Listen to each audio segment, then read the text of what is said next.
यम के निमित्त जो दीपदान किया जाता है इसे यम दीपदान कहा जाता है। स्कंद पुराण में वर्णन मिलता है कि यम के निमित्त जो हम दीपदान करते हैं उससे अकाल मृत्यु से रक्षा होती है। और इसलिए जैसे कि हम कार्तिक मास में हर देवी देवता के निमित्त दीपदान करते हैं तो यम के निमित्त भी दीपदान किया जाता है। कहा जाता है कि ऐसा करने से यम की कुदृष्टि हमारे घर पर नहीं पड़ती है और हर प्रकार के संकट से और अकाल मृत्यु से यमराज हमारी रक्षा करते हैं। तो इसलिए हमें यम के निमित्त दीपदान जरूर करना चाहिए। तो आज की वीडियो में आप जानेंगे कि यम के निमित्त जो दीपदान किया जाता है उसकी विधि क्या होती है। और जैसे कि कई भक्तों के प्रश्न आते हैं कि यम के निमित्त जो हम दीपदान करते हैं धनतेरस के दिन करें या फिर नरक चतुर्दशी को करें। और इसी प्रकार से कई प्रश्न ऐसे भी आते हैं कि क्या 5 दिन तक हमें यम के निमित्त दीपदान करना चाहिए, धनतेरस से लेकर भाई दूज तक। यम दीपदान करने का सही समय क्या होता है, सही विधि क्या होती है और किस दिन हमें यम के निमित्त दीपदान करना चाहिए, संपूर्ण जानकारी आपको आज की वीडियो में मैं शेयर करने वाली हूँ। तो वीडियो बहुत महत्वपूर्ण है, पूरा ज़रूर देख लीजिए। अच्छी लगे वीडियो तो लाइक भी ज़रूर कीजिए, क्योंकि देखिए आपके लाइक्स, आपके कमेंट्स मेरे लिए बहुत महत्वपूर्ण होते हैं। ये एकमात्र जरिया है जिनसे मुझे पता चलता है कि आपको ये वीडियो अच्छी लगती है और आपके लिए ये वीडियो उपयोगी है। तो अगर वीडियो अच्छी लगे तो लाइक तो ज़रूर ही किया कीजिए। तो सबसे पहले जानते हैं कि यम दीपदान की विधि क्या होती है, किस प्रकार से हमें यम दीपदान करना चाहिए। तो देखिए, यम दीपदान के लिए आपको चाहिए एक दीपक। चौमुखा हो अत्यंत श्रेष्ठ है। चौमुखा ना हो, मतलब चारों तरफ अगर कोने नहीं भी निकले हैं तो भी कोई बात नहीं, आप उसमें बातियां डाल सकते हैं। 4 बातियां हमें डालनी है। चौमुखा दीपक प्रज्वलित किया जाता है। ऐसा कहा जाता है कि धर्म, अर्थ, काम और मोक्ष चारों पदार्थों की प्राप्ति हो जाती है यम दीपदान करने से। तो यम दीपदान के लिए हमें चौमुखा दीपक चाहिए। अब आप चाहें तो आटे का दीपक बना सकते हैं या फिर मिट्टी का दीपक भी आप ले सकते हैं। तो दीपक आप अपनी इच्छा के अनुसार आटे का या मिट्टी का कोई सा भी ले सकते हैं जो आपसे बन पड़े। अच्छा हाँ, कई परिवारों में ऐसा भी होता है कि पुराना दीपक प्रज्वलित किया जाता है, मतलब नए दीपक का प्रयोग नहीं किया जाता है। तो अगर आपके यहाँ ऐसा होता है कि पुराना दीपक ही प्रज्वलित करना है तो आप पुराना दीपक भी ले सकते हैं। अब मान लीजिए कि किसी के पास पुराना दीपक ना हो, तब आप क्या करेंगे। देखिए, ऐसे में मन में किसी भी प्रकार का संशय मत रखिए। आप नए दीपक का भी प्रयोग कर सकते हैं, कोई ऐसी मन में दुविधा मत रखिए।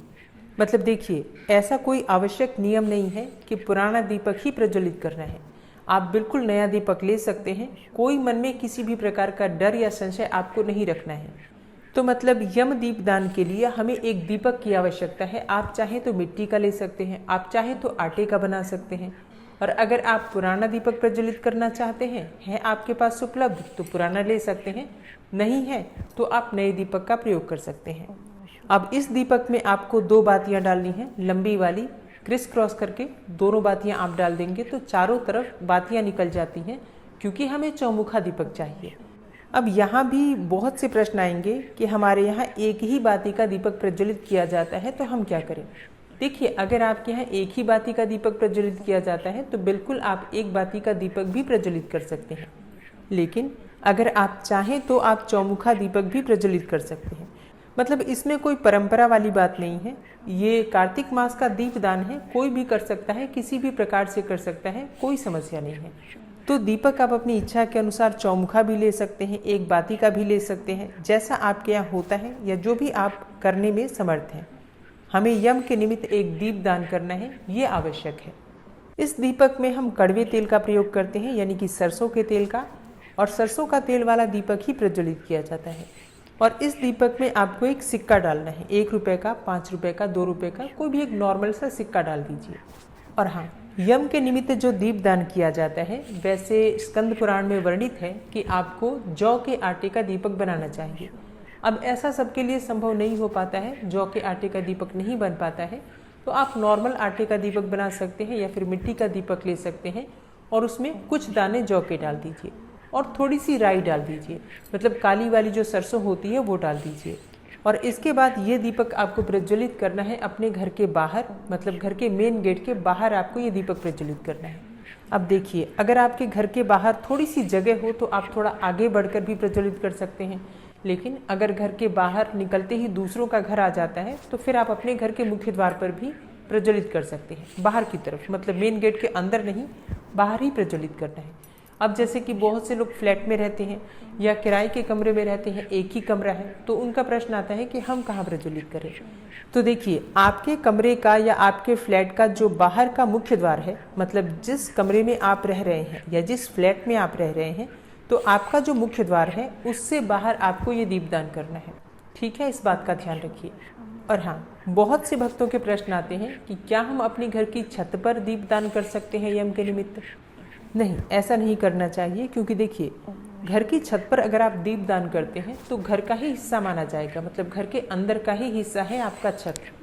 जब हम घर के मुख्य द्वार को पार करते हैं तभी बाहर का एरिया माना जाता है।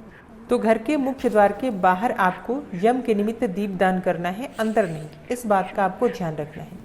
देखिए, पुराने समय में घर से बहुत दूर जाकर, मतलब थोड़ी दूरी पर जाकर ही यम के निमित्त दीपदान किया जाता था, मुख्य द्वार पर भी नहीं किया जाता था। लेकिन अभी इतनी सुविधा नहीं है। हम शहरों में रहते हैं, बहुत छोटे छोटे घर हैं लोगों के, किराए के घरों में रह रहे हैं, फ्लैट्स में रह रहे हैं, तो इतनी सुविधा नहीं है कि वो दूर जाकर और दीपदान कर पाएँ। तो इसलिए कहते हैं कि घर के मुख्य द्वार के बाहर तो ज़रूर कर दीजिए। ठीक है, तो इस बात का ध्यान रखिए, घर के अंदर यम का दीपदान नहीं किया जाएगा और ना ही आप छत पर कर सकते हैं। अब जहाँ पर आप दीपक प्रज्वलित करेंगे, सबसे पहले दीपक के नीचे थोड़ा सा अनाज रख लीजिए। आप चाहें तो जौ रख सकते हैं, थोड़ा चावल रख सकते हैं, या फिर थोड़ा गेहूँ रख सकते हैं। कोई भी सप्तधान्य आप रख सकते हैं। उसी के ऊपर दीपक रखना है और फिर दीपक प्रज्वलित कर लीजिए। चारों तरफ से आप दीपक प्रज्वलित कर सकते हैं अगर आपके पास चौमुखा दीपक है तो। और अगर आपके यहाँ एक ही बाती का दीपक प्रज्वलित किया जाता है तो आप एक बाती का दीपक भी प्रज्वलित कर सकते हैं। दीपक की बाती किस प्रकार से बनाएं? देखिए, लंबी बाती का प्रयोग इसमें किया जाता है। आप चाहें तो जो मार्केट से लंबी वाली बाती मिलती है, पूजा की दुकान पर मिल जाती है, उसका भी प्रयोग कर सकते हैं, या फिर अपने घर में सूती कपड़े से बना सकते हैं, या फिर अगर आपके पास रुई है, कॉटन है, तो कॉटन से बना सकते हैं। लंबी वाली बाती बना लीजिए और 4 बाती या 1 बाती, जैसा आपके यहाँ होता है उस प्रकार से बाती बनाकर और प्रज्वलित कर लीजिए। अच्छा, अगर आप 1 बाती का दीपक प्रज्वलित कर रहे हैं तब आपको ध्यान रखना है दीपक का मुख दक्षिण दिशा की तरफ होना चाहिए। और जो लोग 4 बाती का दीपक प्रज्वलित करते हैं तो उनके लिए तो कोई समस्या ही नहीं है, चारों दिशाओं में दीपक प्रज्वलित हो जाता है। और ऐसा कहा जाता है कि फिर चारों दिशाओं से यमराज हमारी रक्षा करते हैं। और दीपक प्रज्वलित करके दीपक के पास थोड़ा सा पुष्प रख दीजिए। एक जल का पात्र जरूर लेकर जाइए, थोड़ा जल वहाँ अर्पित कीजिए, पुष्प अर्पित कीजिए और उसके बाद दक्षिण दिशा की तरफ मुख करके अपने दोनों हाथ जोड़ के प्रार्थना कीजिए कि हे यमराज, हे सूर्यपुत्र, हे काल के देवता, आप अपनी पत्नी सहित मेरे इस दीपदान को स्वीकार करके मेरे परिवार की हर प्रकार के संकट से, अकाल मृत्यु से, दुर्घटना से रक्षा कीजिए। तो इस तरह से प्रार्थना करके आपके दीपदान की प्रक्रिया संपूर्ण हो जाती है। और अब प्रश्न आता है कि धनतेरस को या नरक चतुर्दशी को किस दिन दीपदान करना चाहिए यम के निमित्त? देखिए, यम के निमित्त जो दीपदान किया जाता है, मतलब स्कंद पुराण में लिखा है कि हमें धन त्रयोदशी के दिन यम दीपदान करना चाहिए। लेकिन बहुत से स्थानों पर 5 दिन तक, जैसे कि धनतेरस से लेकर भाई दूज तक 5 दिन तक यम के निमित्त दीपदान किया जाता है। कई स्थानों पर नरक चतुर्दशी के दिन भी दीपदान किया जाता है, धनतेरस के दिन नहीं किया जाता है। तो आपके यहाँ जिस प्रकार से होता है, अगर आपके यहाँ धनतेरस के दिन दीपदान किया जाता है तो आप धनतेरस के दिन कर लीजिए। नरक चतुर्दशी के दिन किया जाता है तो नरक चतुर्दशी के दिन कर सकते हैं। और अगर आपके यहाँ पूरे 5 दिन तक, मतलब धनतेरस से लेकर भाई दूज तक दीपदान किया जाता है तो बिल्कुल आप 5 दिन भी कर सकते हैं। तो देखिए, ये बिल्कुल आपके अपने परिवार में जिस प्रकार के रीति रिवाज हैं उसी के अनुसार करना चाहिए। अब मान लीजिए कि आपके यहाँ यम के निमित्त दीपदान नहीं किया जाता है और आप करना चाहते हैं तो बिल्कुल आप धनतेरस को कर सकते हैं, चाहे तो धनतेरस से लेकर और 5 दिन तक, यानी कि भाई दूज तक कर सकते हैं। मतलब ऐसा नहीं है कि आपके परिवार में नहीं होता है और आप करेंगे तो कुछ गलत होगा, बिल्कुल भी नहीं। आपके लिए दीपदान करना शुभ ही होता है। तो अगर आपके यहाँ अब तक नहीं भी हो रहा है तो अब से आप करना प्रारंभ कर सकते हैं दीपदान। यम के निमित्त दीपदान करना तो अत्यंत आवश्यक है।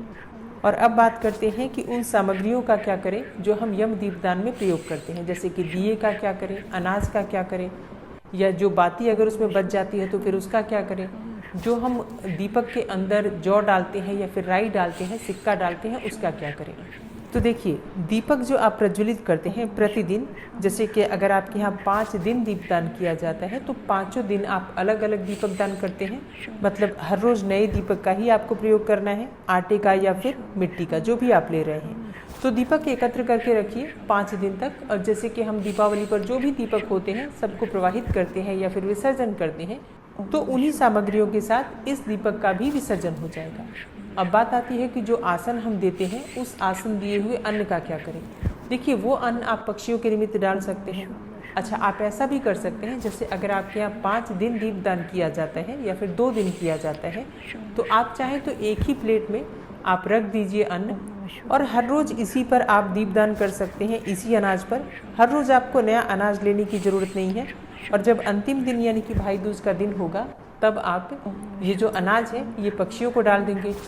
जो सिक्के आपने दीपक में डाले थे वो सिक्के आप किसी सफाई कर्मचारी को दे देते हैं, और जो दीपक है वो आप विसर्जन कर देंगे। इसी प्रकार से दीपक का और सामग्रियों का हम विसर्जन करते हैं। अब जैसे कि अगर आप एक ही दिन दीपदान कर रहे हैं तब भी आपको इसी प्रकार से करना है।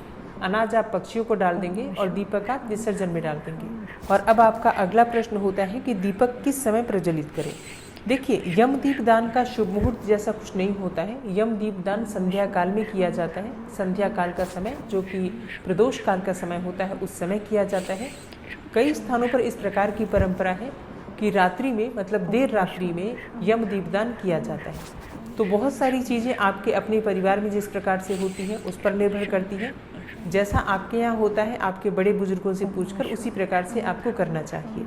वैसे नॉर्मली संध्या काल में, मतलब प्रदोष काल का जो समय होता है उसी समय आप दीपदान कर सकते हैं। बाकी शुभ मुहूर्त वगैरह की जानकारी आपको धनतेरस की वीडियो में मिल जाएगी, तो आप लोग तब देख लीजिएगा। तो दोस्तों, उम्मीद करती हूँ आज की वीडियो आपको ज़रूर पसंद आई होगी। अगर वीडियो पसंद आई हो